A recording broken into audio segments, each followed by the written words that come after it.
సింహరాశి జాతకులు మే 9, 10, 11 తేదీల్లో ఇంట్లో గల్లు గల్లుమని శబ్దం. వీరికి జరగబోయేది ఇదే. ముఖ్యంగా రాత్రి సమయంలో వీరి ఇంట్లో ఒక దేవత వచ్చి గల్లు గల్లుమని శబ్దం చేస్తూ వెళ్ళబోతుంది. ఆ గజ్జెల శబ్దం మీరు అబ్జర్వ్ చేయొచ్చు లేదా అబ్జర్వ్ చేయలేకపోవచ్చు, కానీ ఆ శబ్దం అనేది తప్పక వస్తుంది.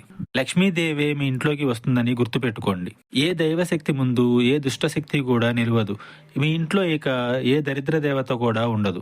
ఇప్పటి వరకు ఆగిపోయిన పనులను ఇక మీరు పునఃప్రారంభిస్తారు. రాత్రి సమయంలో ఒక శుభవార్తని కూడా మీరు వినబోతున్నారు.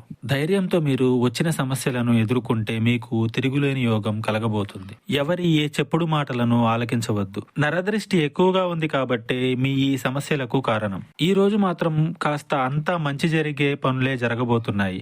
మీకు ఏమైనా అననుకూలతగా ఉన్నా అనుకూలతగా మార్చుకోవడానికి లక్ష్మీదేవిని పూజించండి. మీ చేతులతో, అదే మీ స్వహస్తాలతో లక్ష్మీదేవికి పాలతో చేసిన నైవేద్యాన్ని పెట్టి ఆవు నేతితో దీపాన్ని వెలిగించండి. ఇంకా మీకు ఎటువంటి ఇతరత్ర సమస్యలు ఉన్నా గురువుగారిని సంప్రదించండి.